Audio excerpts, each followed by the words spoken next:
Hi, Hopeful Tribe. This is my friend Abby Lehrman. She's amazing. She actually has a YouTube video already online. Tell me the name of it again. Neighborhood Hero. Neighborhood Hero. All right, check that out if you want. I'll put a card to link to it in the video because she's amazing. She really is a hero for reals. And I just am so excited to have this live interview. We are alive. Yes. We're here. I can touch you. Like, all my videos have been on StreamYard, and like, that's okay, you know. But it's not the same as being able to see and touch and hear somebody and like get all the nuance of what they're saying. I like it. So Abby and I, we met while we were working with people in San Francisco who were unhoused and severely mentally ill, and most of them were also severely addicted to substances.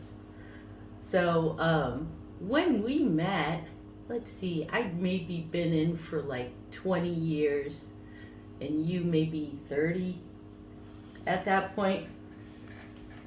Oh, I started working on a mobile medical van in 94. Mm-hmm. So, yeah, I did that job for 10 years.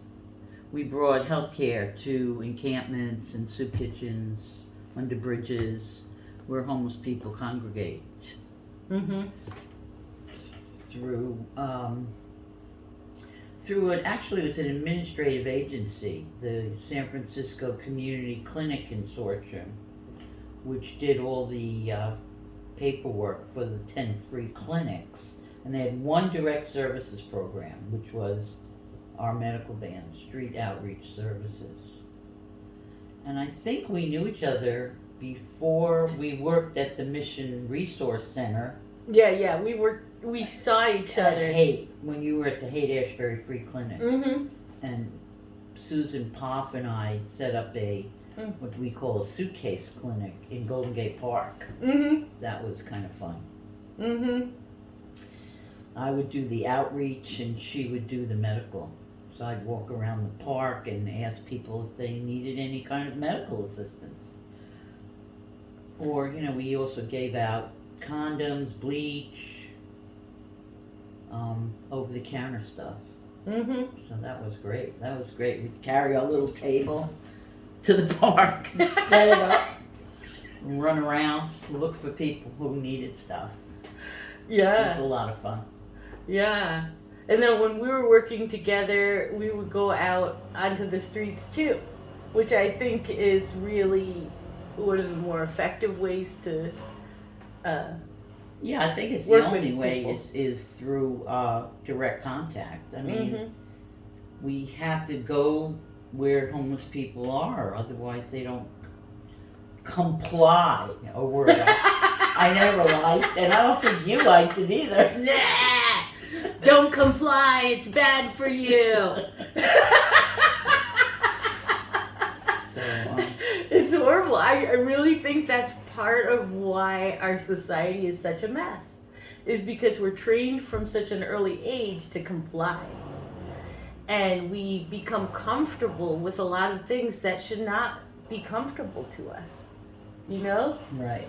Like, for instance, I started smoking when I was a little girl, right? Yeah, me too. Because everybody in my household, my mom, my dad, my Yep. two older sisters smoked. My mom smoked, yeah. All my friends were smoking by the time I started, and they used to make fun of me, call me chicken.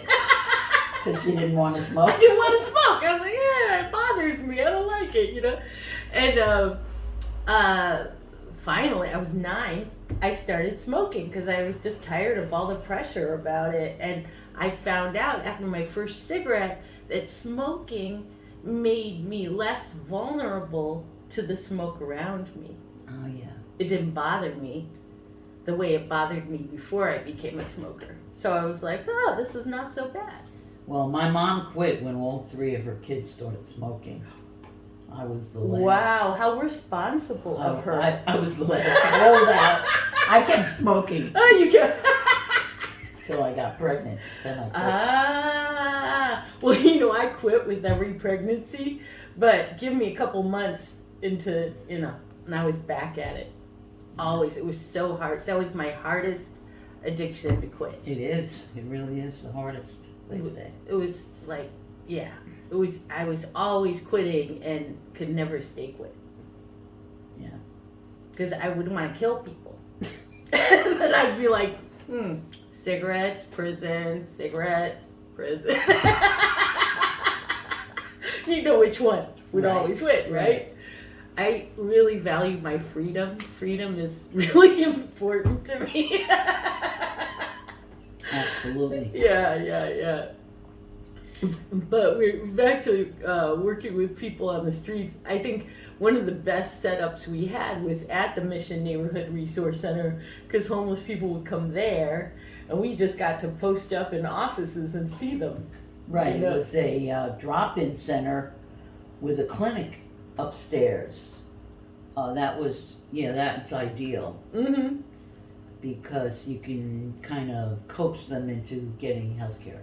Mm-hmm. I mean, that's, to me, the ultimate harm reduction. Mm-hmm.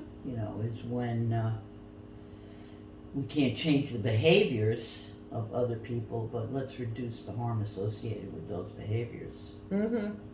And then we did meditation. Mm-hmm. Remember the meditation? That was great. And different groups. And Oh my God, my favorite was that harm reduction group I would do on Friday mornings. It would be packed. And when I first started it, people were kind of skeptical about a Friday morning group. Like, But I would bring Noah's Bagels and Krispy Kremes every week. Oh, they love And that. people came. And then it became like this big, standing room only thing. It was really fun because I think they came for the donuts, but then they stayed for the message, because they got really into it. People were really invested in learning how to manage their own addictions and helping others. Right.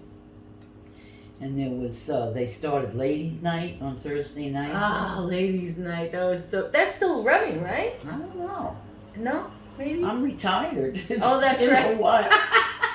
But then after I did retire from, we worked for the Psychiatric Foundation of Northern California, and it was a great team because we had a psychiatrist, and very few psychiatrists would go out on the streets. And this guy did. He was really good with homeless people. He was a trooper. And we had Sue, and we had me. And that was a good team, I think. Mm-hmm. There was a guy there, but he was kind of... He didn't He didn't stay. do much.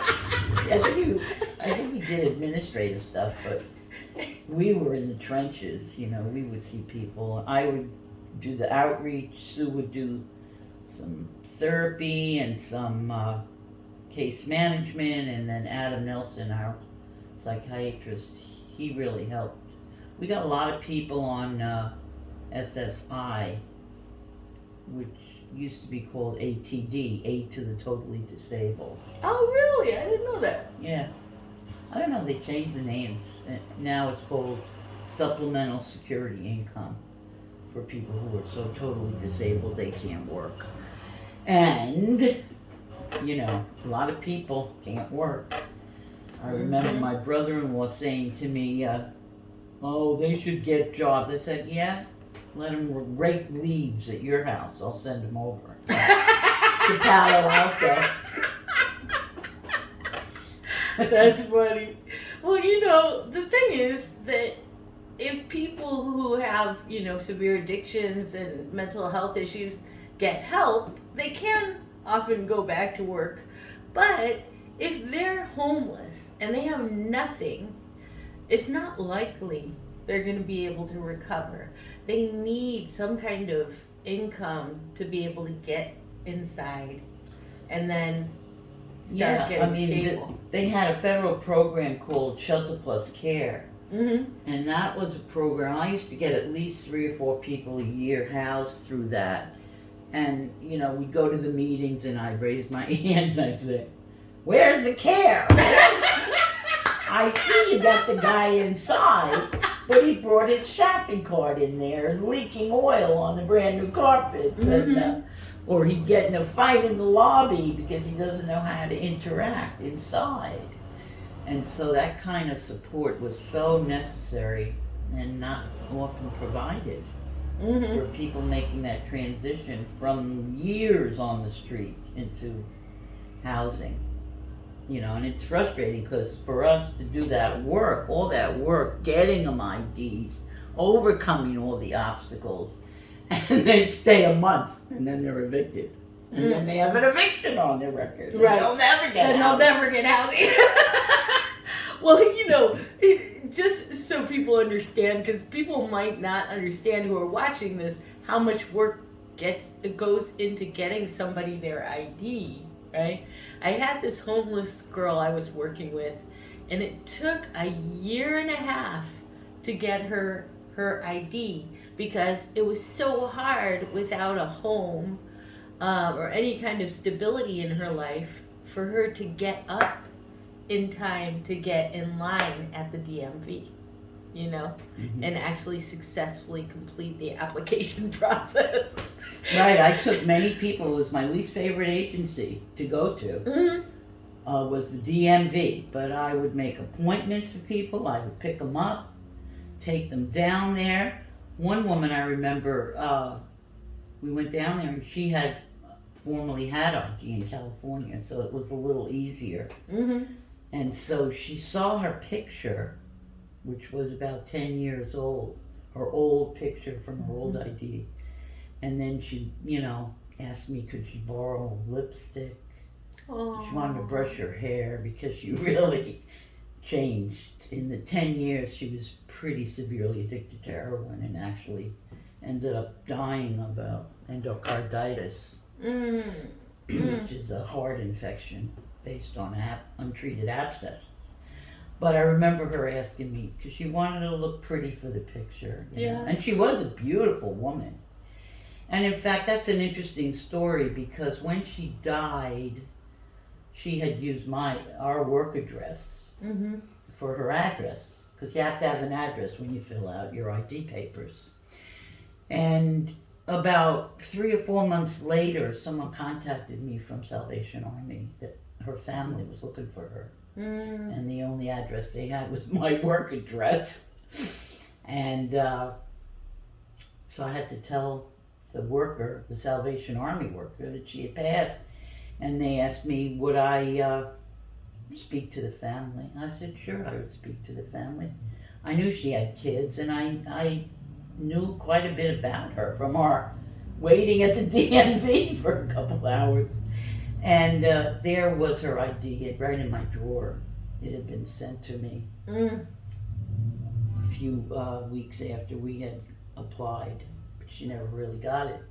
So I was able to, give her family the ID picture and meet with them. And actually, we had collected the ashes. Martin's collected the ashes and was able to give the family the death certificate, the ashes. It was a beautiful moment, really. You can imagine. Yeah. It was a beautiful moment. I feel like that's sort of the root cause of homelessness in general is people getting catastrophically disconnected from their people, Yes, and when I asked questions a lot of some of these homeless people who had families, and a lot was the shame. They could not contact their families because of their own shame about their situation. So, and honestly, there should be no shame involved. I feel like there's so much shame around substance abuse, primarily. Also mental health, but mostly substance abuse gets judged really harshly. I think there's a 50% buy-in to mental health being a legitimate problem, right? Yeah, I think it's underreported. You know, they say the statistics are 30% of homeless are mentally ill, but I think it's much higher than that. Way higher. And so many people have been untreated and undiagnosed. Mm-hmm. So, you know, they're just not, it's substance abuse becomes the issue, and definitely the stigma is worse. Mm-hmm. Yeah, yeah. And I feel like we really have to start addressing addictions in this country, because it's getting to a point where it's creating such a huge safety issue. You know, the fentanyl that's running around is killing so many people. The meth use increases the violence and is endangering so many people. And so if we keep approaching it the same way, which clearly doesn't work, right? All we're going to get is more of the same, and, you know, then some, right? Yeah. So we have to deal with it differently. Yeah. I've always been in favor of treatment on demand, you know, because that little window opens up and you have to kind of be there at that time and be able to get somebody treatment or help. And you know how hard that was. Just getting someone detoxed into treatment was just... Well, that's why I actually, when we were working together, I spent a lot of my time building relationships with other workers in the different treatment programs, so that when I called them, they would let my people in. Yeah. And that's really the secret of being a good social worker with homeless people, is that you can, like, really... you know who to call. Yeah. You can move a lot of things. You can open a lot of doors with good relationships. It's true. Plus, I bought a lot of fried chicken. There was one medical detox in San Francisco when I was working here, and the number of beds kept shrinking over the years. I don't know how many there are now, but if you don't know, alcoholics have to go to medical detox first, because if they... And heroin addicts. Yeah, if they detox cold turkey, they're gonna die. So they need medical detox, but the beds kept shrinking, so it got towards the end, like, there were maybe 12 beds for the entire city. And so I bought a lot of fried chicken because I found out the nurses there really liked fried chicken. So I bring fried chicken, and then they had a bed for me. Well, now they have something called the Sobering Center. Yeah, I've heard about that. And that actually works a lot better, because there's a medical respite floor. And the medical respite is for those who are not sick enough to be in the hospital, but still too ill to be out on the streets. Okay. And then, you know, part of that is medical detox. And how many beds do they have there? You know, I'm not sure. I'm not exactly sure, but I know it's more than 10. What did you say, 10? 12. No, it's more than 12. That's good. And then they sign them up for housing right there. So I've had a few clients who got right from the Sobering Center into permanent housing. Wow. That's another way to do, you know. That's beautiful. I like that. That's perfect. Lot. Yeah. It's called DAH, Direct Access to Housing. Yeah, I've heard of that. You have to apply for that. And our friend Susan used to run the whole program. So yeah, she was our friend. So of course she looked out for our clients, that's for sure. Yeah. We miss you, Susan. Yeah. What do you think, besides the stuff we've all already covered, what do you think most worked to help your clients get off the streets? What worked? Yeah, what worked? I think the direct contact. You know, I'm there. I take them to appointments. I had a guy ask me, he was over 15 years on the street, completely addicted to meth. He would come up to the van and go, "Oh, I have a terrible headache." I said, "Well, stop shooting drugs in your head." That might help. And one day he was living in a tent out by the ballpark, and he always had nice leopard skin cloths covering his tent. Anyway, he came to see me and said he wanted to get off the streets. He wanted to quit drugs, and he wanted to go to Walden House. Well, I said, okay, I'm picking you up at 9 o'clock in the morning on Monday. That's when they do intakes from 9 to 12. So I went down to his tent, got him out of the tent, put him in the car, took him to Walden House, and stayed with him for 4 hours because he wanted to leave. Mm-hmm. And I stayed with him through the whole process, and he did stay. He got into Walden House, and it's quite a success story because the guy loved dogs. And when he got out of Walden House, he was there 5 months. He moved in with a woman who had 19 dogs, and he got a job working in washing dogs in a dog hospital. That's great. And then he told me that he had a son. I never knew he had a son. He was, I knew him for years. And he said he had a son and a grandson living in Florida. And he wanted to go back to Florida. And that's what he did.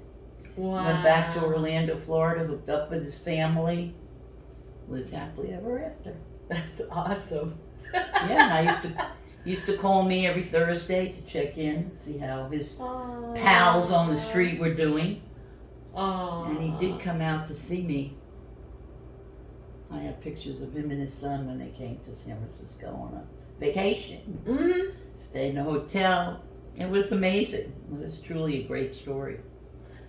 Yeah, so it was really the supportive relationship that you built with him that helped him to walk through the steps of recovery. Yeah, and actually taking him. I took a lot of people to their housing appointments because that was a difficult one for people to have to deal with the housing authority and government agency. It was very intimidating for a lot of homeless people. But if I was with them, we kind of made it fun. Mm-hmm. Exactly. And get some fried chicken. Yeah, I think we had that in common. We always would figure out ways to make unpleasant errands fun for people.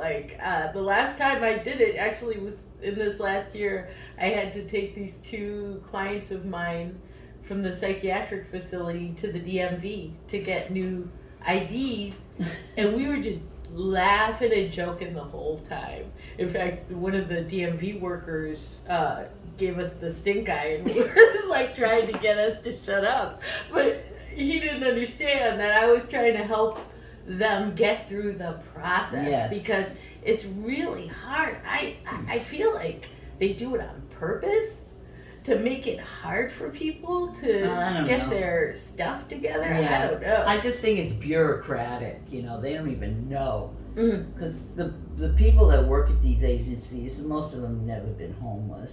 Yeah. They have no idea what it's like not to have a place to shower, to eat, to call your own. And then to stand in line for hours. For everything. Yeah. That's the homeless person's life, is they stand in line. Or do 4 hours of paperwork at the housing places. And, we create so many barriers for people. It's true. Who are trying to get help, and then we go. And then they give up. Right. Why don't you just get a job, What's wrong with you? Let them make leaves. It's just, oh my gosh, it's maddening. It's definitely set up for people to give up and stop trying. Especially agencies like Social Security. Oh yeah. My second least favorite. Oh, how many years of your life do you think you spent in the Social Security office? I hated it. It was awful, horrible. Probably about the same number of hours you spent in the GA office. Well, I know, and now during the pandemic, I had an old client of mine who contacted me because he had housing all set up, but he needed his Social Security card. Mm-hmm. They wouldn't accept a GA form, a copy. Oh, They wouldn't please. accept his SSI paperwork that said the number on it. They only wanted the Social Security card. Well, Social Security offices were all closed. Yes. So how's he going to get a Social Security card? They wanted him to mail in his original ID to them. Oh no. And that's what they told him. Crazy. And he didn't want to give up his ID for who knows how long a Yeah. time until they got around to sending it back to him, if they even would send it back to him. Oh, God. Yeah. He's a fragile guy. He shouldn't be living on the streets. Mm-mm. No one should. That's true. the thing. That's true. I don't think anyone should be living on the streets. Right. Tents are not the best way to handle homelessness. No. But they have these No. safe sleeping sites now. There's one at the corner of Stanton and Haight where the old McDonald's used to be. Mm-hmm. Have you seen that? No. It's amazing. They took the whole back parking lot and kind of made it private. And they have about, 30 tents with sanitation, with services. And then the big, huge one is between the Asian Art Museum and the library Okay. on Fulton Street. Uh-huh.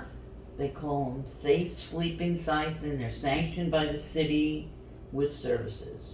Food, sanitation, all kinds of caseworkers there trying to steer these people into something else, but I don't know, I guess that's the best they could do. And a lot of homeless went into hotels that were in the shelters. Yeah, it was tricky. In Oakland, we had those hotel programs, but they were only for people who were really, really sick or COVID-19 positive. And so I had this client, right, who was in chemotherapy for a kind of cancer, and I tried to get her in, and they said no. They said she didn't have enough illness to justify it. There were lots of people who were sicker than her. And I who was like- determines that? I was like, you can't get more immunocompromised than in Yeah. chemotherapy, you know, Right, like right. she had no immune system.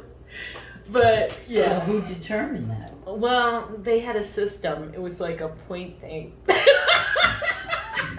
Now, to be fair, because I got so upset, the city of Oakland did create another program just for her. Good. But I feel like there was still not nearly enough hotel rooms for the people who needed them. Yeah. Well, my friend who was at Dolores Services, which ran some pretty good shelters, you Mhm. know, if shelters are the way to go, but they were the better shelters in the city run by Dolores Street. And he'd been in that shelter for years and years. And he had a little job delivering, newspaper throwaways. And so when they closed the shelters, he got into a hotel in Japantown. Real nice one. Nice. Yeah, with a coffee maker and a bathroom. And Oh. he's still there. He's happy as a clam. Oh, nice. And they had vaccinations there. Oh, nice. They came in and vaccinated everybody that was in the program. And now, is that permanent? He doesn't think so. He Oh. keeps thinking the shoe's going to drop and he's going to get kicked out. But See, that's what I think we really need to create is some permanent housing for people. yeah, because- he could live inside easily. With the amount of money our cities are spending on all these services, they could definitely permanently house people. It's ridiculous. And then, of course, like we were saying earlier, people need support, Yeah. which is why I support Homefulness so much. The organization I was talking about earlier in East Oakland is because they figured out a really nice model to permanently house and support people. And when people live there, they don't just have a place to live, they have a community Yeah. that supports them. Well, I saw this video. It was just so mind blowing. It was under the freeway in Oakland, a little housing community Mm-hmm. where they were building houses. They had a free kitchen, and They were trying to rip it down. I can't. Have you heard of it? Let me tell you the name. I'm not sure. Cobb Street, or I could tell you the name right now. There's so many communities under the freeways, I'm not sure. It was such a great idea. When I saw the video, somebody sent it to me. Cool. And I said, wow, this is great. Let me see if I can find it again, you know. And that's the other thing I feel like gets ignored a lot are the voices of people who are homeless. Like, if homeless people have an idea of an affordable solution to being housed, then why aren't we not listening? That's a good question. Because I really believe that we all are the experts on what's going to help us the most, right? Yeah. And that governments and experts are constantly throwing ineffective solutions at us. Yeah, because what are they experts at? I don't know. We don't even know. You have to be in the trenches, on the streets, and even then, Yeah. it's really hard to know. I mean, you have practical experience because of your own homelessness experience, you know? So, I Yeah. don't know. Yeah. But I think I've always, even before I was homeless, I've always really believed in listening to people and meeting them where they're at and encouraging them to come up with solutions for themselves, you know? Yeah. I think it's just, honestly, it's easier that way, Yeah. than trying to cram some solution down somebody's throat, They have no idea. Why am I going to bother some homeless person, They're already suffering. Yeah. Why am I going to try to get them to do something they don't want to do? Right. That's a very good question. Mm-hmm. They don't want to do. Yeah. So it's a difficult problem because there's no one solution. Yeah. Since there's no one generic homeless person, Right. there's such a myriad of problems with, homeless vets and homeless addicts and mentally ill and then the women. It's just, not like a system. It's not like Muni where you can fix it, It just seems like you have to deal with everything on an individual basis. Mm-hmm. How do you stay hopeful? That's been a rough couple of years here. But I feel like I don't want a future trip or live in the past. I try to stay in today. Each day I have an opportunity to change my attitude. I do some meditation in the mornings. I'm not in charge. I believe that there's some power greater than myself that's running the show. I just have to get out of my own way. And, I like to think that I'm helpful to others, because then I can get out of my own self and feel very hopeful that, yeah, I can help somebody else. Awesome.